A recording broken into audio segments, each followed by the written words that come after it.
Welcome to the Semicha podcast. This is the first session of our first course, Tanakh and the Halakhic mindset.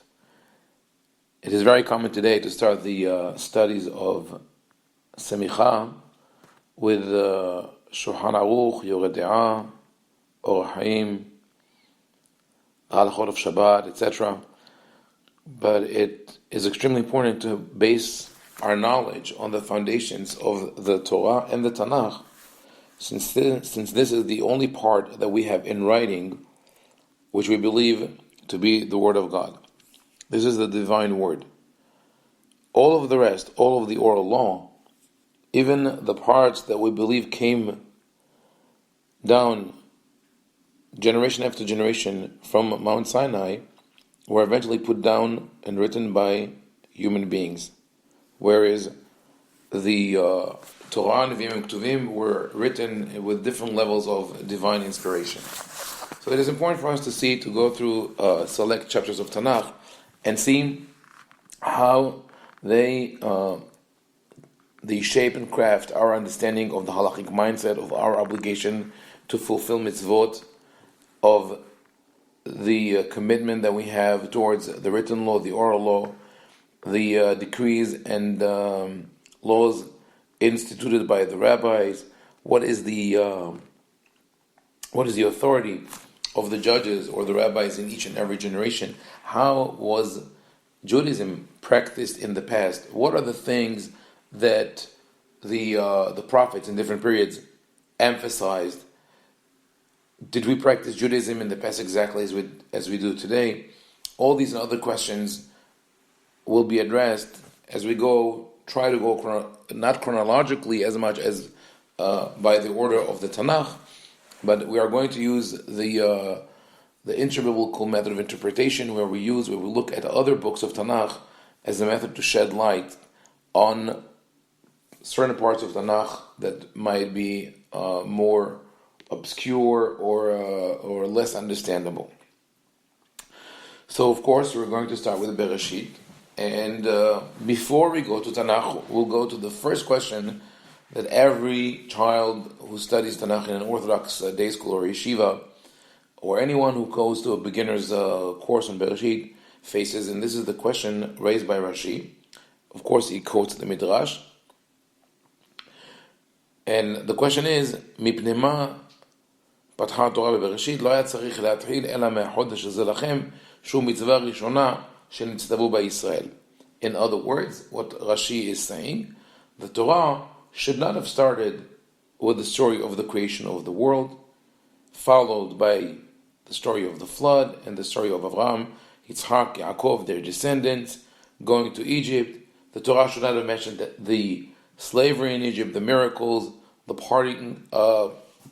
Before the parting of the sea, that's where the Torah should have stopped. Before we should have started before the Exodus, when God tells Moshe and Aaron to tell Bnei Israel, "HaChodesh hazeh lachem rosh chodashim, rishon hu lachem lechodshei hashana." This month should be the first month in your calendar. Why would the Torah have to start there? Rashi says, "Shehi mitzvah rishona shenitztavo b'Yisrael." It's the first mitzvah that was given to the nation as a nation, and not as an individual practice, as we see with certain things in the book of Bereshit. Rashi answers the question, again based on the Midrash, that the Torah started in Bereshit in order to repel the arguments of other nations who would come and accuse the Israelites of conquering the land and taking it by force when they don't deserve it. And the answer of the Israelites will be, we're talking about the Israelites under Yoshua entering and conquering Eretz Yisrael, the answer will be, the whole world was created by God, and He divided the lands among the nations, and He gave it to other nations in His will, and by His will He took it from them and gave it to us. So Rashi raises the question and answers it and moves on. So it seems to the reader that the question has been answered, the question has been addressed. But the problem is, as we go through this Rashi, that the premise of the question has remained. And the premise is that the Torah is a book of law. And anything that is not immediately connected to the legal practice, the observance of Torah and mitzvot, should not be there. The reason or the argument that was found to justify the story of creation and the forefathers and the slavery in Egypt is an ideological one that which is meant to help us explain why we own the land of Israel, which, by the way, is an argument that might have worked well in the past, but now might put us into political problems. Because when we come and say that we own the land of Israel because God gave it to us, we are rousing the ire of all those around us who say that this land was given to us by another God.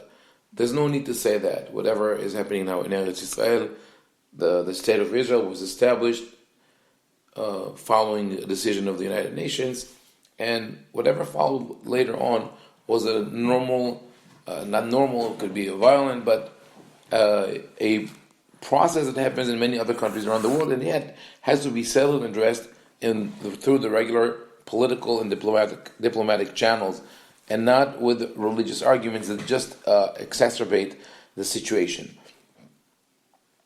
However, when we go back to the question that Rashi raises, which is the Torah should have started in the 12th chapter of Shemot, with the commandment of Chodesh Hazeh Lachem Rosh Chodashim.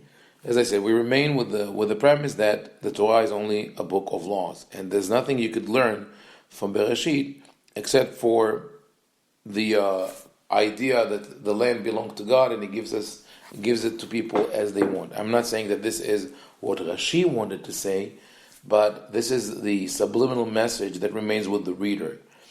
Why, of all the midrashim that were available to Rashi, all the wonderful midrashim on Bereshit, he chose this particular verse?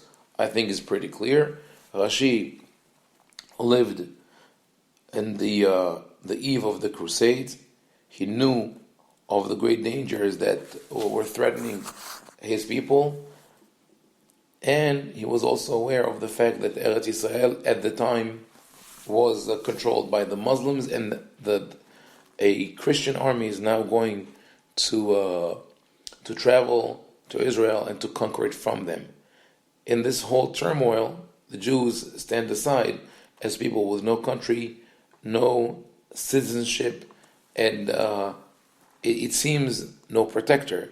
So this is one of the devices that Rashi uses to uplift the spirit of his readers, of his listeners, and to say God is with us, and when the time comes, He will take it. He will take the land from them and will give it to us. It took 1,000 years for this to happen, but it helped Rashi's generation. When we get at a certain point to discuss the commentaries of the Torah and the like how Rashi himself viewed his commentary to the Torah, we'll see that he never thought that his commentary is the last word, is the ultimate commentary to the Torah. To the contrary, he told his grandson, Rabbi Shmuel ben Meir, Rashbam, that if he had time, he would have written new commentaries according to the new understandings that he has on a regular basis, but he just did not have the time for that. So, putting that aside, we will now approach Bereshit and ask this question: what is it we learn from the book of Bereshit? Why is it that the 4 other books of the Torah, which contain many more concepts of halakha and practice, are prefaced by this book that speaks about creation, the flood, and the story of the forefathers? So we'll have to assume that there is a deeper message here for us, and indeed there is.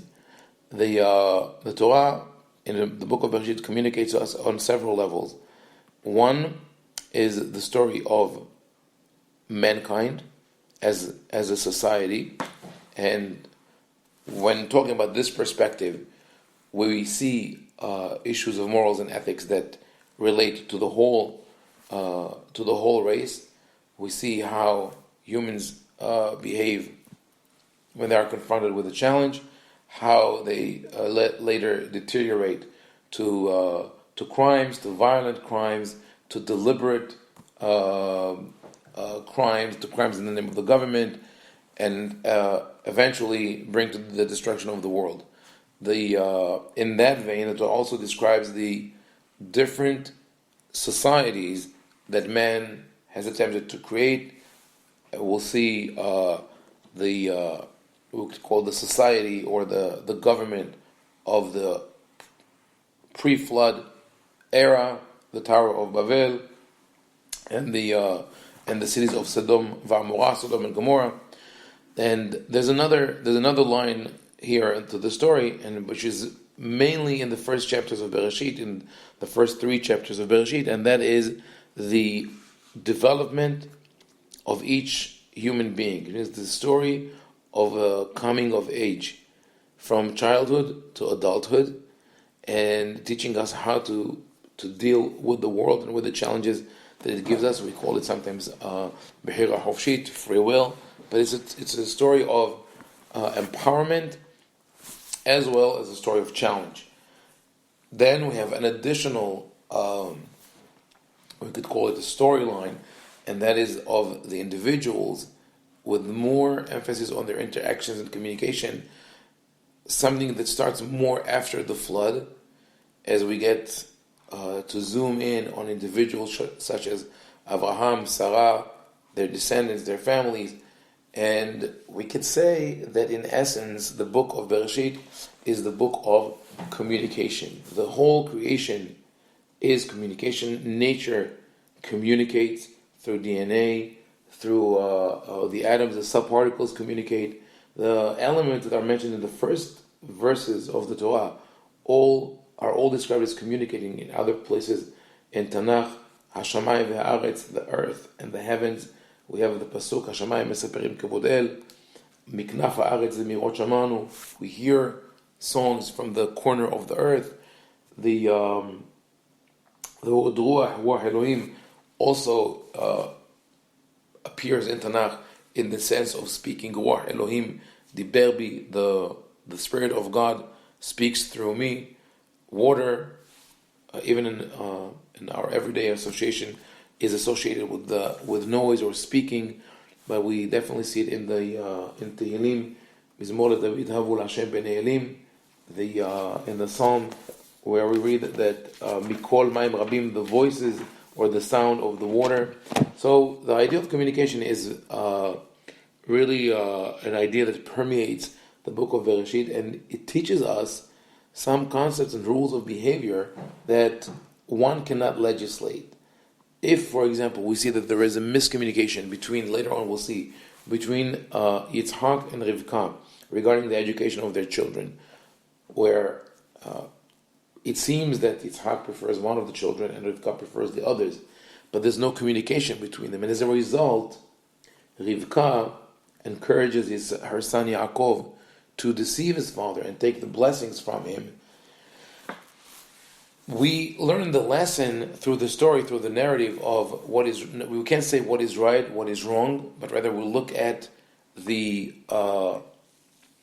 arguments and the motives of each one of the characters. What was Yaakov or Sarah or Rivka or Yitzhak or Esav? What were they thinking?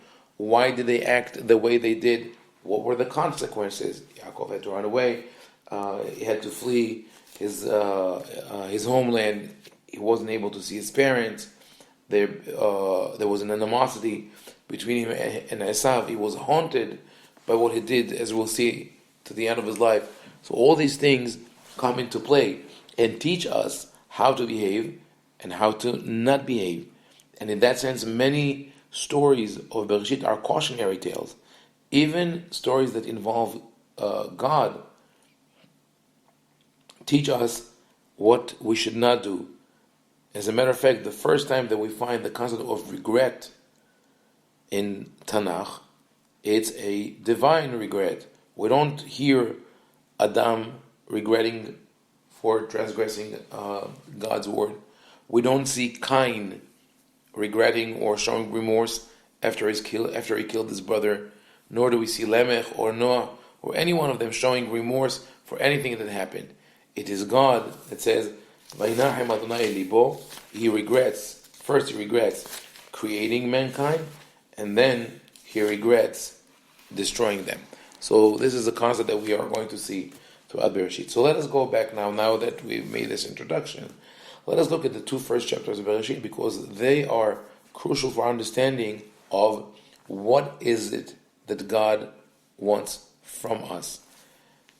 As we'll see later, the question is what God wants from us dictates our daily halakha. Does God want me, for example, we'll take for an example a situation where someone comes into my house and does not wash his hands before eating bread. So where some rabbis would say, don't invite that person or insist that he washes his hands, and other rabbis say, let this person come into your house and let them not wash their hands. Don't comment on that, because there's a greater goal where this person will feel more comfortable with Judaism and become closer to you, or at least there will be no animosity.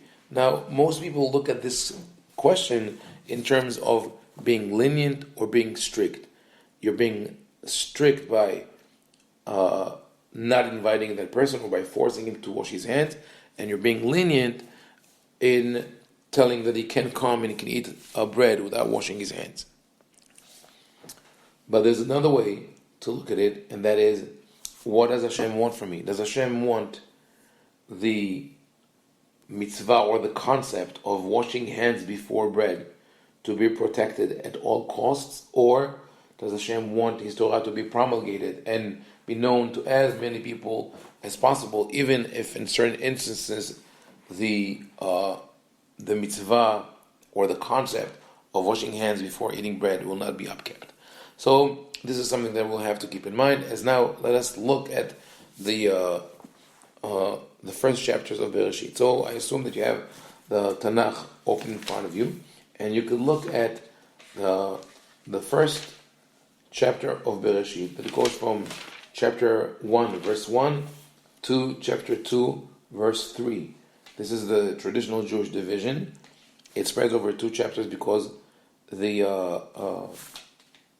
Christian scholar who created the division into chapters wanted to separate the day of Shabbat from the other days of creation, as a theological move against Judaism, which sees Shabbat as the crown of creation and the day of rest. In any case, this is the first story of creation.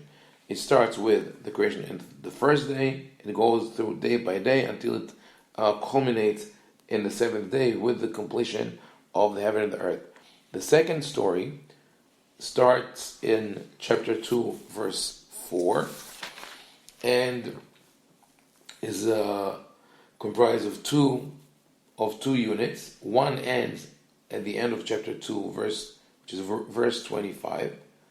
This is after the story of the creation of the woman from the man's rib, and then there's an additional development in the story in chapter 3, and this is the famous story of Adam and his wife eating from the tree of knowledge, the forbidden fruit.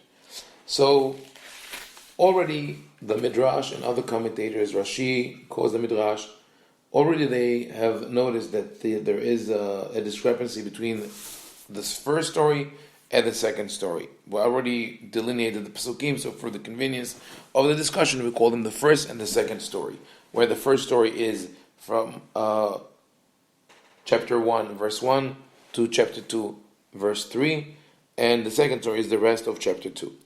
What are the differences between the stories? The first story appears to be in perfect order. We have 7 units of creation that are self-contained. Each unit starts with a certain idea. This is what God is going to create. God says what He wants to be created. This thing appears or happens, and then God concludes with a mark, with a grade, sort of Vayar Elohim Kitov, and God saw that it was good, and that is the first day, and so on with the second day. So on the first day, it's light and darkness. Second day, it's the firmament. Third day, the plants, and so on and so forth. So we have 7 very clear units of creation, and there is a process.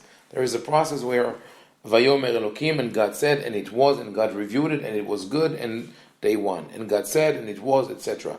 Meanwhile, in the second chapter, we see nothing of that. We almost see the signs of lack of planning and an organization in verses such as, for example, 2:5. There were still no plants or bushes because God did not bring yet rain on earth, and there is no man yet to cultivate the land. So something is missing. Then it seems as if God realizes that He created the land, but something is missing. Also, then let us create man. He creates man, and He places him in this world, or in on earth, and then He plants a garden and places man in the garden. But after creating man and placing him in the garden, God realizes, sort of course, as if it were, God realizes that man is lonely. So He creates for him all the animals and brings them to man to see whether man could name them. And after man does that, he still feels lonely. He says, or he thinks, or he knows that none of these animals is a fit for him. And then God says, Lo tov heyot ha'adam levado. It is not good for man to be alone. Let me create for him a counterpart who will help and assist him. And then God creates the woman from man's rib. So here, as I said, we see a lack of organization. That everything is done as an afterthought. First we create man, then we see that he needs the garden, so we'll plant the garden. Then we see that he needs companions, then we create companions. Then the animals are not enough, we're going to create the woman. So there's one main difference. Another important difference is that of the language of negativity in the second chapter is in contrast with the first chapter. In the first chapter, we could say that there are no negative words except for maybe the opening words of the first verse, because the world has to start somewhere. So we read the earth was in chaos and there was darkness on the face of the abyss, and the Spirit of God hovers over the water. But other than that, everything that happens in the first chapter is positive. On the other hand, when we look at the second chapter, there's a plethora of words that connote negativity. We start with the pasuk that I mentioned before. There were no bushes yet, there were no plants yet, because God did not bring rain yet. And there's no man. Then God creates the tree of knowledge, so it's a clear indication that here we have already good and evil. Following that, God places Adam in the Garden of Eden to protect and cultivate it, and says, you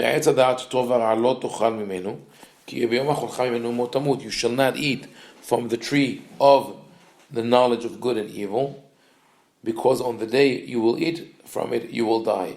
So we have the concept again of good, evil, and death, and a threat and a prohibition. Following that, we read, Vayomer Hashem Elokim, Lo tov heyot adam levado. It is not good for men to be alone. So concept that we associated with evil or with negativity. Lo tov, not good. Alone, loneliness. Then we have Le'adam lo matzah ezer kenegdo. It's a failure. We were not able to find a companion for men. And with that, as you could say, we conclude the list of the litany of negative words in the second chapter. But it's clear that there is a contradiction between the two chapters, where the first one does not have this negative air, and the second one speaks about good and evil, things that are not yet there, things that are missing, things that cannot be found, and of course the prohibition and the threat of death if one transgresses the prohibition. Another difference is the order of the things created. The first chapter is actually one of the only, if not the only, story of creation that comes to us from antiquity that can actually line up with the modern theory of evolution, in the sense of cosmogony going from the major part of creation, starting with the universe, with light and darkness, or energy and matter, then within the earth, the shaping of the earth and the water on earth, then plants, then animals. The animals start with fish, then fowl, then earth animals, and then humankind, men and women together. The one day I did not mention is Wednesday, where when the luminaries were created, and that is a deviation from the norm that is done from the storyline that was done in order to accommodate the story to the minds of people who lived in the past. There are attempts to explain that in terms of physics or cosmology, but I think that the solution is much simpler, since the Torah is not meant to be a scientific textbook, but rather to make things understandable for people at the time.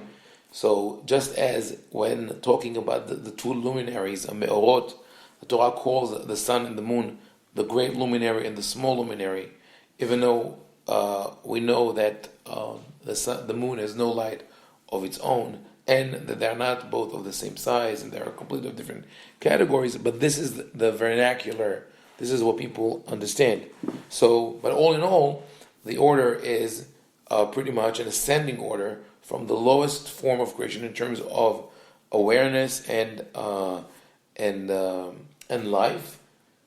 So we go from the inanimate objects to plants, then fish, fowl, animals, and humans. In the second chapter, the order is completely different. We start with the creation of man. After the earth is created, man is created, then the plants, then the animals, then the fowl. So it's first animals, then birds, which is contrary to the first chapter and contrary to the order of evolution. And then the woman is created from the rib of Adam. So in the first chapter, it's the earth, plants, fish, fowl, animals, humans. In the second chapter, it's men, male only, plants, animals, fowl, and then the woman. So here's another difference. So far we've come to three differences. The order that we find in this first chapter versus the disarray or lack of organization that we see in the second chapter. The negativity that is rife in the second chapter but not to be found in the first one. And the order which is different between the two chapters. Then we have another significant difference, and that is regarding the exact detail of the creation of the woman, where in the first chapter we read that men and women were created simultaneously, and there's one concept called mankind, meaning that one of them has no authority or superiority over the other. This is in chapter 1, verse 27. ויברא אלוהים את האדם בצלמו, בצלם אלוהים ברא אותו, זכר ונקבה ברא אותם. God created man in his image. In the image of God he created him. Male and female he created them. So humanity is created at once. Men and women, there's full equality it goes in line with the positive mindset of the first chapter, as mentioned before. But in the second chapter, and again in line with the negativity of the second chapter, the Torah tells us that Adam was created first, then the whole world is created to serve him. Not enough for him, then the woman is created as an afterthought from the man's rib, which shows that she is to be submissive to him, or controlled, or subdued by him, and she is there in order to serve him. It's because of man's loneliness that the woman was created, as if to say that she does not have a right of survival on her own, but only to serve men. So this is another major difference between the two chapters that we must address.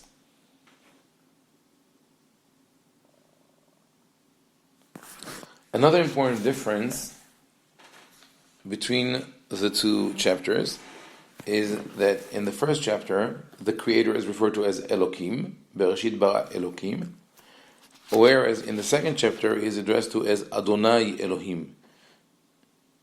אלה תולדות השמיים והארץ בהיבראם ביום עשות אדוני אלוהים ארץ ושמיים. Then, finally, a difference that we could find between the two chapters is the way the process of creation is described. In the first chapter, the creation is performed by utterances, by ma'amarim, or ma'amarot, as the Rabbi described it in Pirkei Avot. Vayomer Elohim yehi or, and God said, let there be light, and there was light. Vayomer Elohim yehi rakia, in verse 6, God said, let there be firmament, and so it was.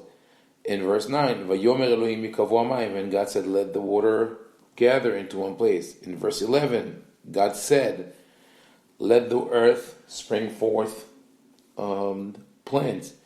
In verse 14, God says, let there be luminaries. And then in verse 20, and God said, let the water swarm with living creatures, and let fowl fly over the earth. In verse 24, Vayomer Elohim totzei haaretz, and God said, let the earth bring forth living creatures. And in verse 27, Vayivra Elohim et Adam b'tzalmo, and God created man in his image. But we don't read whether it was a physical act, but we don't have something to go against the idea that it was again done with an utterance. So, but this only refers to the first chapter. When we look at the process of creation in the second chapter, we find that God is actually described in human terms. It starts in verse 7, Vayitzer Adonai Elohim et Adam afar min adama, and Hashem Elokim crafted man dirt from the earth. So the word Vayitzer, which today we translate as create, or Yetziratiut is creativity, actually comes from the word Tzura, shape, and the word Yotzer in Hebrew as a noun referred to the profession of the potter, because the potter takes a lump of clay and shapes it into a pot or into a dish. So Vayitzer Hashem Elohim et Adam afar min adama, God is described here as the potter sitting by the stones and creating this pottery, this amazing dish or utensil or vehicle called man. Vayipach be'apav nishmat hayim, and then he blows the spirit of life into his nostrils. It's again an act that reminds us the act of the glass blower, another artisan who makes utensils and gives them shape through blowing. So God does that, another human action. Then God becomes a gardener. In verse 8, Vayita Hashem Elokim gan be'edin mikedem, he plants a garden in Eden in the east and puts men there. And he makes sure that trees will come forth. In verse 10, Vayatzmah Hashem Elokim min adama, he made grow from the earth all the trees. It was in sharp contrast with the previous chapter when God says, let the earth bring forth trees. And finally, after the creation of the animals also with the same term of vayitze, which is to shape clay into pots or into utensils. We read in verses 21, 22, that God put Adam to sleep because he's the first anesthesiologist, and then he takes one of his ribs, covers it with flesh, builds it, Vayiven Adonai Elohim Tatzela Shalakah min Adam Lisha Vayiviyah El Adam, and he builds it into a woman. He builds this rib and brings it to man. So, if we would have one difference or two differences, we might have been able to reconcile them. But all the differences that we mentioned are not only differences, but some of them are structural issues. Some of them are issues such as the name of God, or an ideological issue as the creation of men and women. Is men and women, are they equals, or is men superior to women? So to have so many differences across so many different levels of the text, and to say that they are all reconcilable is very hard. Rashi, following the Midrash, tried to do so by claiming that the second chapter is nothing more than a detailed account of the first chapter. But as I said, when you compare them thoroughly, you see that this is not the case. And great commentators already discussed that. I just want to go with to bring this up and put it all together in connection to what we open our discussion with, and that is, what does Hashem want from me? So if we look at the text of Bereshit and we look at this divine message, we have to come to the conclusion that the differences and contradictions between the first two chapters of Bereshit are in themselves a certain message. Biblical critics took that contradiction to mean that the two chapters did not come from one author. We believe that they were written by one author, and that one author put the differences there deliberately to attract our attention and for us to analyze and understand what is the message that is embedded in the text.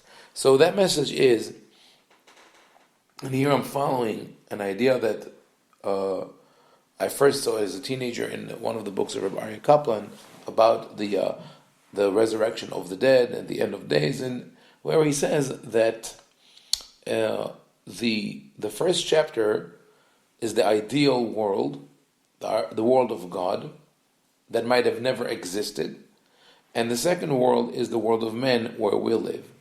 And he said these words in the context of the women's liberation movement of I guess he wrote it in the 70s or 80s, and what he was saying is that there is something noble in the movement because it brings us from this world, from man's world, the second world of creation, back to the first world, with the ideal world, the world of God, and that this in itself is part of the messianic process. He did have his reservations, but I took this concept, I'm going to go with it to look at the broader picture, and to say that all the differences that I have mentioned before clearly demarcate those two chapters as one being the chapter that is written to describe God's world, the ideal world, which as a matter of fact never existed.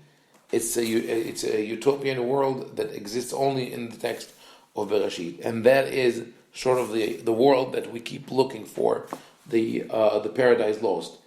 But as we'll see, paradise was never lost. Paradise is only in our imagination.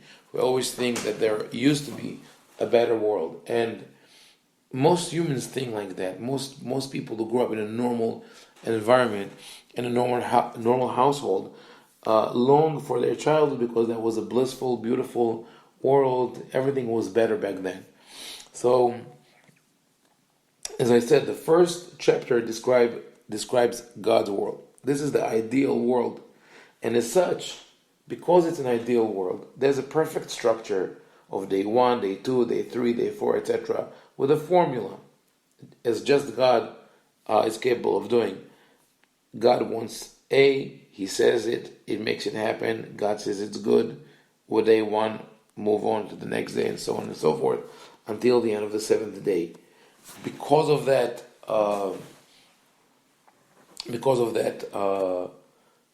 concept in the first chapter, everything is organized. Not only the structure of the days, but also from day to day, we find an ascending order. There is progress from the inanimate objects to plants to fish, fowl, animals, and then mankind. Whereas in the second chapter, this whole thing is messed up. By the way, what happened between the first chapter and the second chapter? Where do we have this transition point from God's ideal world to man's flawed world? This is exactly the last piece of the creation of, as described in the first chapter, and that's the creation of mankind. The Torah is not coming to tell us how things happen, but rather to describe to us how things are today. This is reality. The reality is that there are humans in the world. And as a result of that, there's evil in the world. If there were no humans in the world, then the world would run maybe in a boring way, but there would be no major catastrophes, the kind humans create, such as nuclear bombs or wars or diseases that are spread by humans who live in places where they should not live, etc., etc. And of course, all the crimes that are committed on an individual level between people, murder, theft, wars that are conducted, all these things would not have happened if men did not live.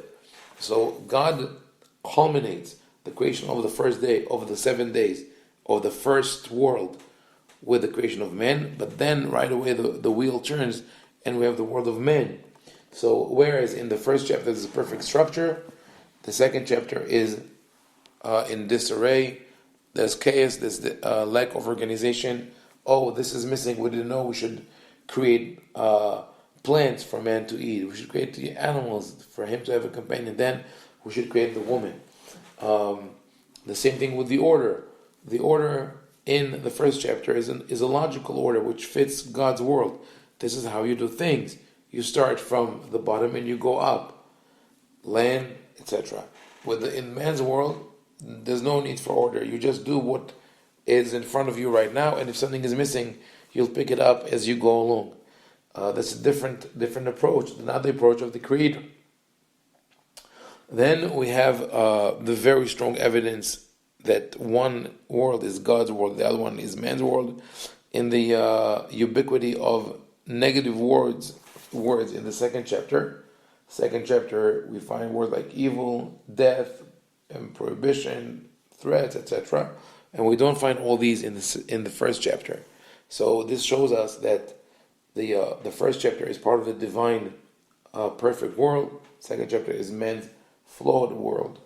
Also, we find that in God's world, men and women are created simultaneously and therefore are equal, and they stand on the same platform, they are at the same level.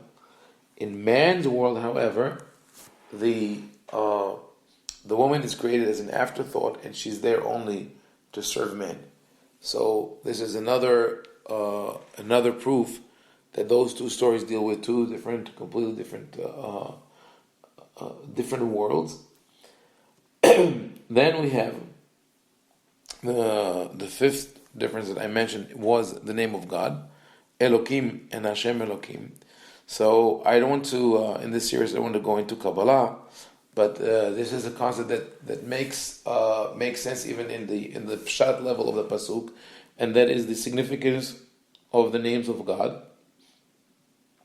In Kabbalah, the word Hashem is associated with Midat HaRahamim, with the attribute of mercy and loving kindness, while the name Elokim is associated with rigor, with the harsh judgment, etc. So, as I said, without relying on Kabbalah, if we look at the Pshat,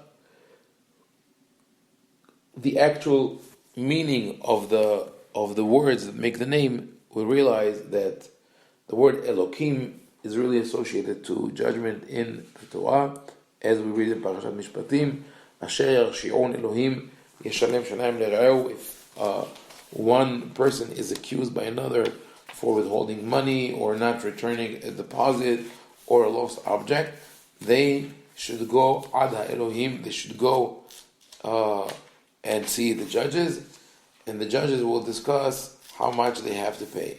This is where we see in the Torah that Elohim is a synonym to the judges. So Elohim is a name. It comes from the word El, strength in Hebrew. It's a word that describes harsh judgment. This is in Shemot chapter 22, verses 7 and 8. El Elohim, and then Ad Elohim Yavod Davar Sheni. This is in the second chapter. This is in the first.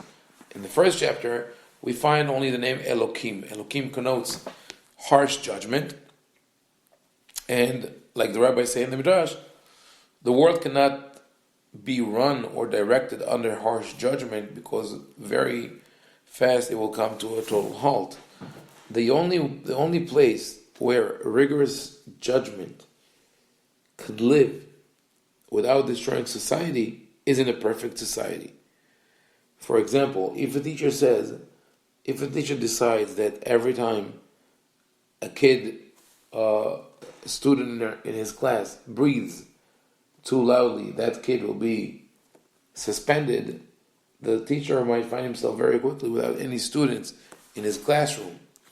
If, however, he's teaching a class of people who are trained in meditative yoga breathing, and they know how to breathe without anyone hearing them, then he could apply the law with maximum strength, that anyone who will be heard breathing will be kicked out of class, but there will be no consequences because nobody will breathe loudly. Whereas in the other class, people will not be able to do that.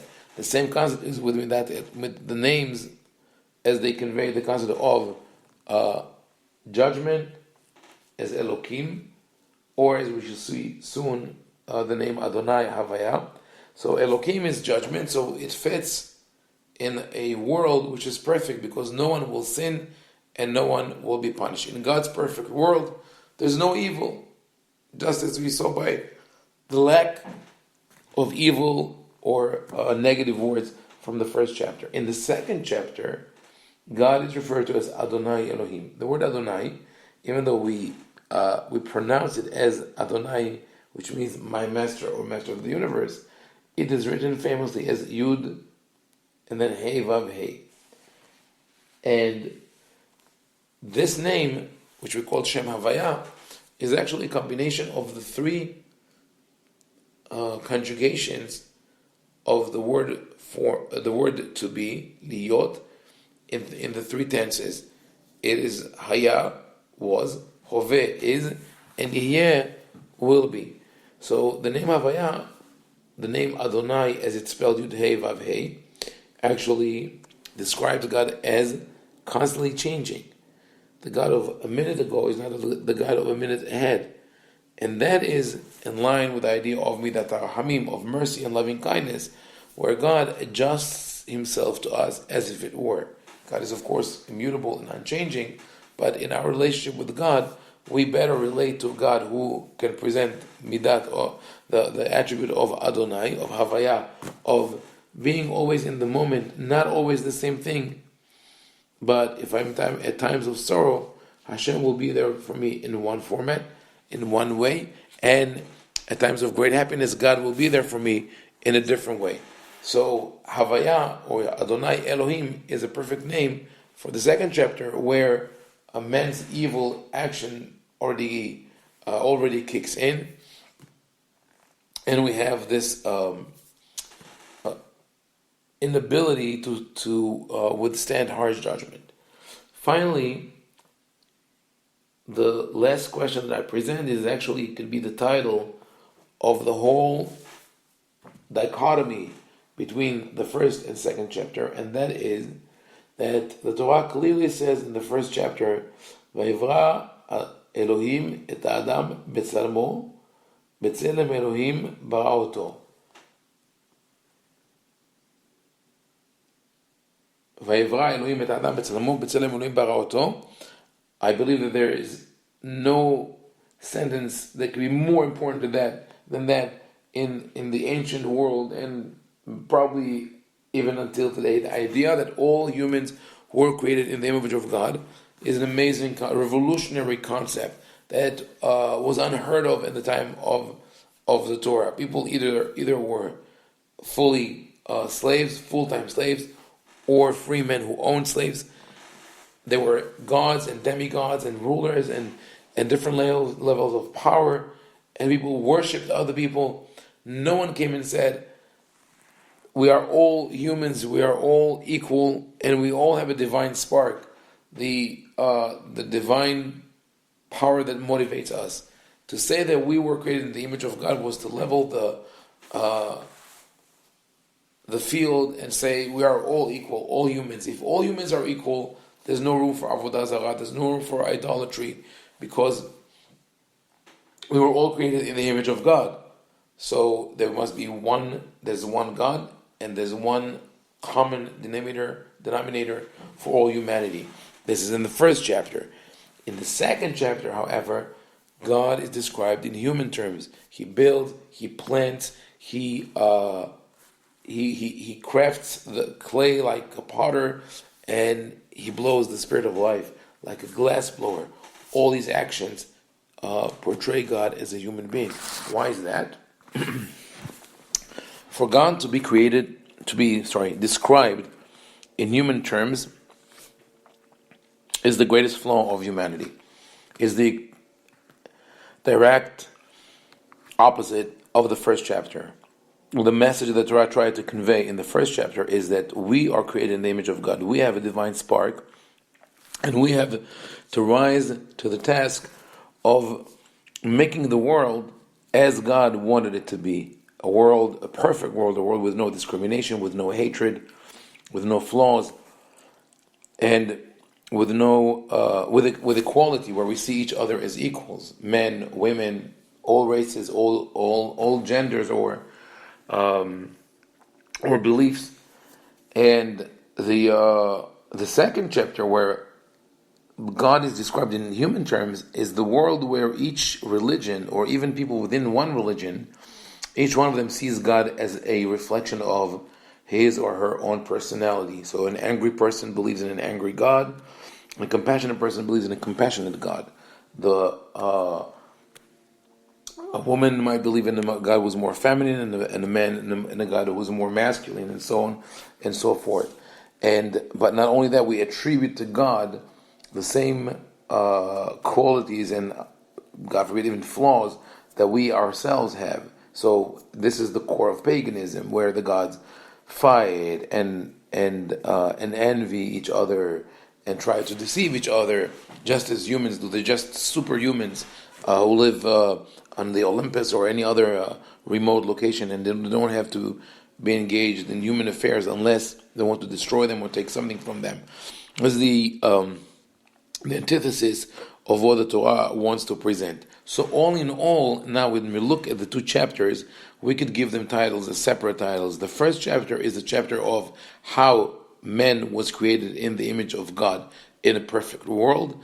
The second chapter is how man created God in his own image, and how that brings the world to imperfection. So now, if we go back to the original question and we ask, what is it the Torah wants from us? What is the message conveyed in those two chapters? There are several messages. First of all, the fact that the two chapters are irreconcilable, we cannot reconcile them with each other, means that none of them can be taken literally. If we have two different versions, none of them cannot be taken literally. Each one of them has some of the truth, but not the whole truth. So the first chapter tells us that God is the creator of the world. It doesn't come to tell us how exactly God created the world, because even today, with modern science and technology, we are still lacking information. We have much more information than anyone would have had 2,000 or 3,000 years ago. But it is not divine information yet, and most people cannot really understand or digest that information. So this is not what the Torah is concerned with. It is not concerned with telling us exactly how the world was created, but rather for us to understand that there is a creator and that there is a possibility for the world to be perfect and good. The second chapter comes to tell us what is our duty in the world. Our duty is le'ovda u'l'shomra. We have to protect, guard, cultivate the world, meaning we have to protect the world from harm, something which was not even conceivable up to 100 years ago, because we wouldn't be able to think of how we could harm nature, even though that in some extreme conditions people did destroy the world even before the modern era, like for example Easter Island, where they harvested the trees on the land to erect their statues, and until it brought destruction on the island. But it never happened on a global level until today. So this is one thing that God tells Adam that he has to do, l'shomra. The other one is l'ovda, to cultivate the land. And cultivating the land is taking that which is potential and realizing the potential, turning raw material into furniture, creating ideas, creating art, language, music. All these things are the creative things that we keep on doing, and we develop and improve the world where we live. But the mission is always there. We have to constantly strive to get back to the first chapter where we had at that time a perfect world. So now, if we take all this and we try to apply it to the Halakhic process, we have to understand that the Torah wants us to get back to a perfect world, which one of the characteristics of its perfection is that there is an equality of men and women. So we have to look at halakha through these glasses and ask ourselves: is it okay that women are being discriminated against, or are certain practices in halachot good or not good in that context? Where did they come from? Is this the original intention of the Torah, or maybe these practices that show discrimination were born in a different period, a different time, where the atmosphere was misogynic? So all these questions have to be asked in the context of understanding the two first chapters of Bereshit. And later on, as we move on to chapter 3, we'll see that there's a deep message regarding the idea of free will and what is a sin and what is it that God wants from us.